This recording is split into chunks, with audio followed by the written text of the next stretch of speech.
Why are Chinese car salesperson and European car salesperson so different? Why does it feel like Chinese salesperson chase customers, while in Europe, customers often have to adapt to the salesperson's schedule?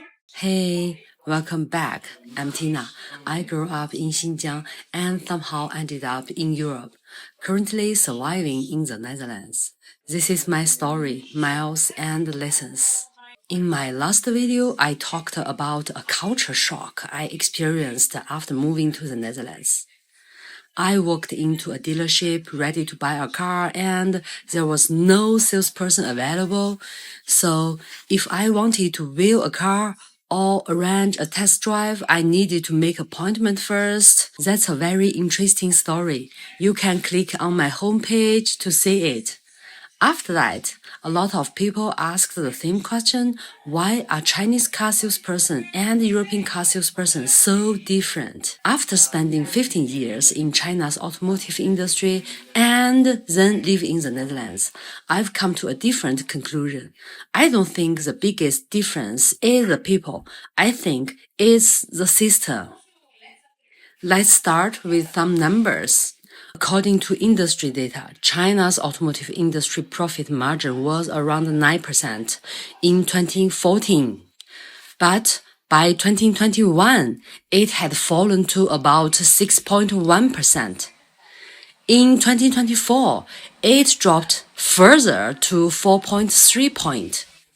In 2025, the average profit margin was only 4.1%. And in the first few months of 2026, it fell below 3% in some period.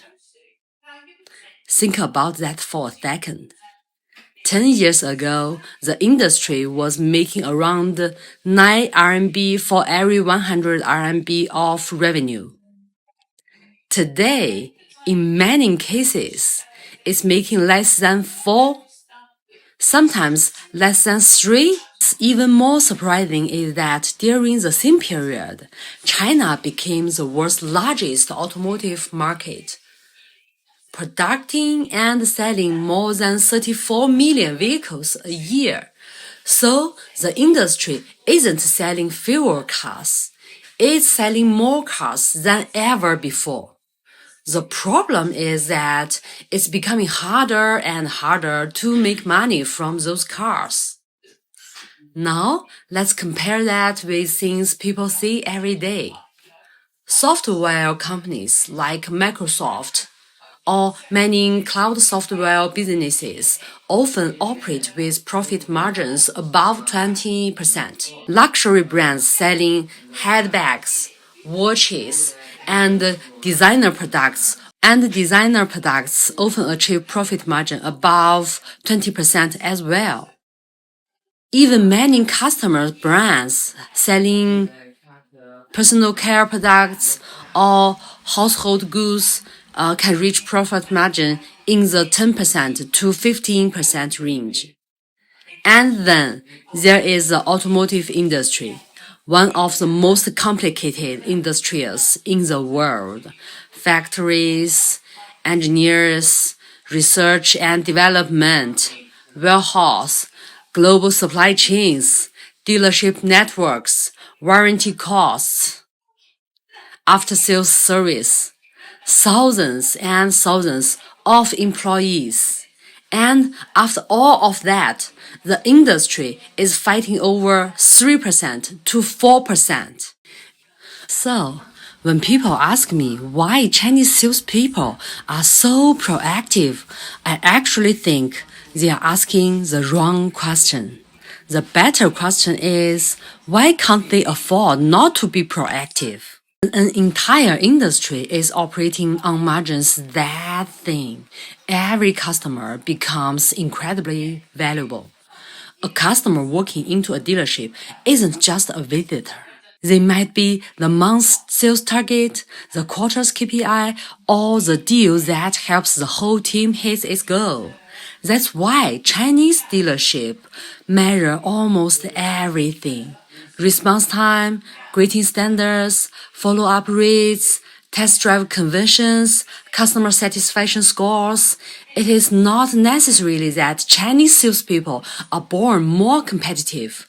The system pushes them to behave that way. So, when I first arrived in the Netherlands, I thought I was looking at a different sales culture. Today, I think I was looking at a different system. Because I gradually realized this wasn't just about cars. Here, almost everything runs on appointments. Visiting a family doctor, appointment. Going to a government office, appointment first. Manning banking services, appointment. Buying a car, appointment. Servicing a car, appointment. Even meeting with teachers at school are often scheduled in advance. To be honest, I found it frustrating when I first arrived. In China, we've used to solving things immediately. If there is a problem, we go and deal with it. Here, the first step is often making an appointment and waiting. Sometimes you can't even see a doctor in the same day. At first, that drove me crazy. However, after living here for a while, I started to see the advantages.